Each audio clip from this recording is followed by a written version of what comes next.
गणपती बाप्पा मोरया. गणेशाचे बालपण. मयुरेश्वर नाम प्राप्ती. ब्रह्मदेव व्यासांना गणेश कथा सांगत होते. एकदा सर्व ऋषीपुत्र गणेशाबरोबर खेळ खेळण्यात दंग झाले होते. सायंकाळ केव्हा झाली त्यांना कळलेच नाही. इकडे ऋषीपुत्रांचे आई वडील त्यांच्या शोधार्थ निघाले. गणेश काही क्षणापुरता अदृश्य होऊन पुन्हा मुलांना हाक मारू लागला. तो सर्व मुली त्यांच्याजवळ आली व म्हणाली, गणेशा, आम्हाला फार भूक लागली आहे. त्यावर गणेश म्हणाला, तुम्ही त्याची काही चिंता करू नका, मी त्याची व्यवस्था केलेली आहे. मग सारी मुले घेऊन गणेश अहिल्याच्या गौतम ऋषीचा आश्रमात शिरला व भाताची पातेली चोरली. मुलांनी पोटभर भाताचे भक्षण केले. हे वृत्त अहिल्याला समजले व तिने पार्वतीला जाऊन सांगितले.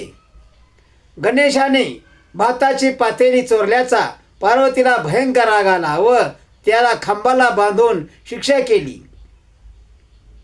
सगळे मुले अंगणात खेळत होते तेव्हा गणेशही त्यांच्याबरोबर खेळत आहे असे दृश्य पार्वतीला दिसले. ती सरळ त्याच्या समीप गेली. तेव्हा गणेशाने तिला सांगितले, मी तुझा गणेश नाही. पार्वती बुचकळ्यात पडली व घरात येऊन पाहते तो गणेश खांबाला बांधलेलाच होता. त्यावेळी तिचा राग मावळला व तिने गणेशाला हृदयाशी धरून कुरवाळले. नंतर ऋषीने गणेशाला गायत्री मंत्र दिला. आदित्य व कश्यपही तिथे उपस्थित होते. ब्रह्मदेवाने व इतर देवांनी गणेशाला भिक्षादान केले. काश्यप व आदित्यने केलेल्या बटूची त्यांना आठवण झाली. तेव्हा गणेशाने त्यांना पूर्वरूपात दर्शन दिले. त्या समयी आदितीला माया फुटली. आदिती म्हणाली, सुकुमारा, तू आमच्यापासून दूर राहू नको. तेव्हा गणेश उद्गारला, मी दूर नसून तुमच्या अंतर्यामी आहे. मी सदैव तुमच्याच सान्निध्यात असेल.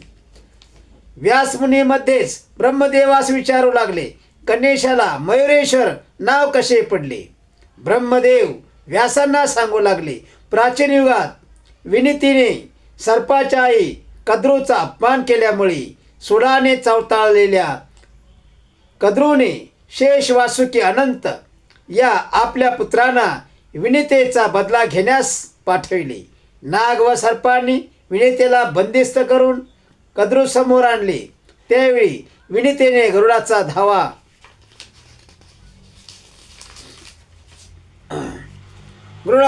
केला. विनीतेचा धावा ऐकून गरुड संतापी बटायूसह सर्पांना पराभूत करण्यासाठी आला, पण तो स्वतःच पराभूत झाला. तेव्हा गरुड विनीतेला घेऊन अदृश्य रूपाने निसटला. नंतर विनीतेने सर्व प्रकार काश्यपांना सादर केला. काश्यप तिला म्हणाले, तू अशी घाबरू नकोस.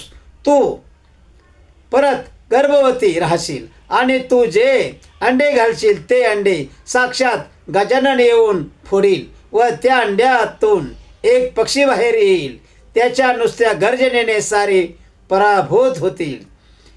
विनीतेला धीर आला. काही दिवसांनी तिने अंडे उपजविले. ते अंडे पर्णाच्या बलकल्यात बांधून मातीत गाडून सांभाळून ठेवले.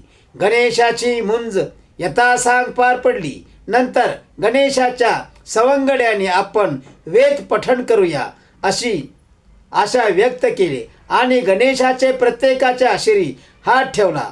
तो काय नवल, ती सर्व मुले न चुकता ऋग्वेद, यजुर्वेद, सामवेद इत्यादी वेद म्हणाली. ते ऐकून ऋषीगणांना अचंबा वाटला.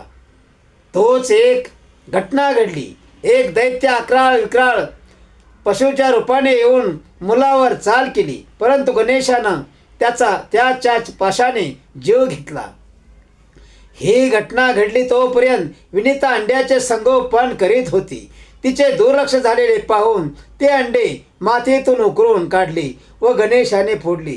त्याबरोबर त्या अंड्यातून अजस्र पक्षी निर्माण झाला व त्याने गणेशावर उडी मारली. त्याच क्षणी गणेशाने अंकुश फेकून मारला, पण त्याचा उपयोग झाला नाही. मग गणेशाने युक्ती करून त्या पक्षावर बसला.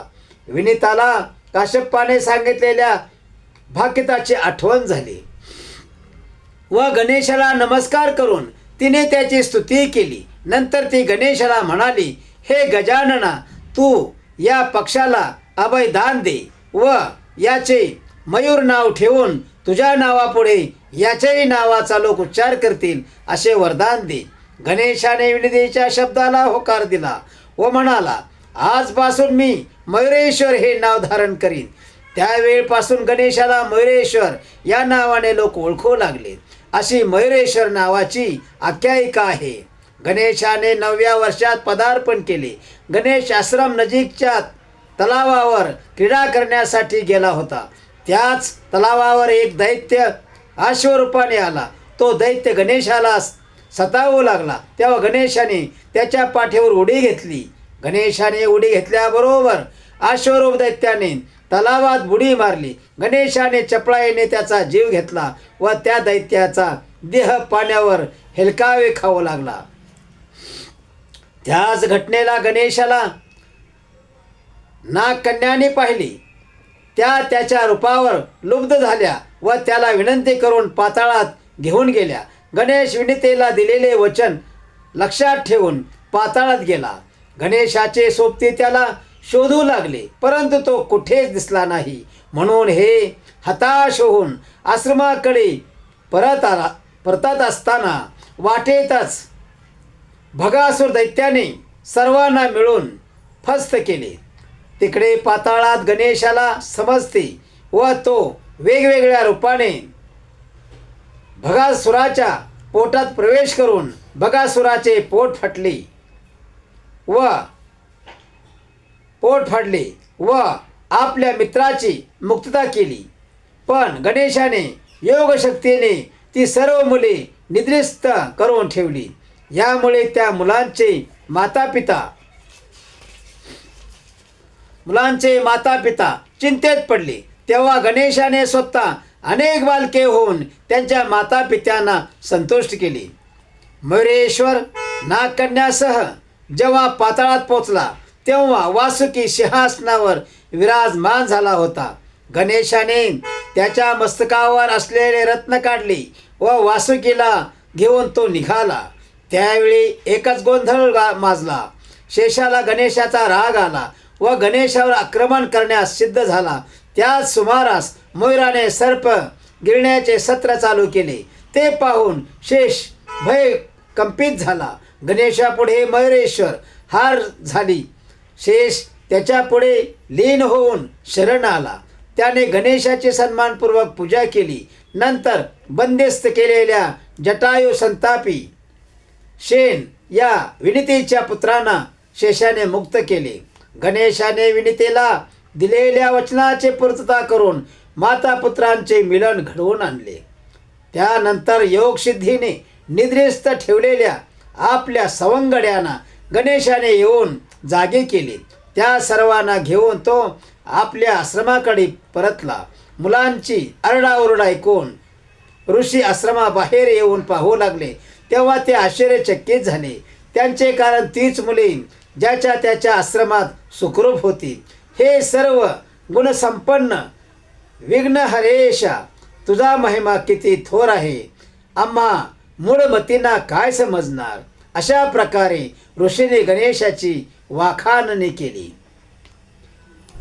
गणपती बाप्पा मोरया, मंगलमूर्ती मोरया. पुंडलिक वरदारी विठ्ठल, श्री ज्ञानदेव तुकाराम, पंढरीनाथ महाराज की जय. गोपाल कृष्ण भगवान की जय. शिव हर हर महादेव. शिवनंदन गणपते नमः. गौरीनंदन गणपते नमः.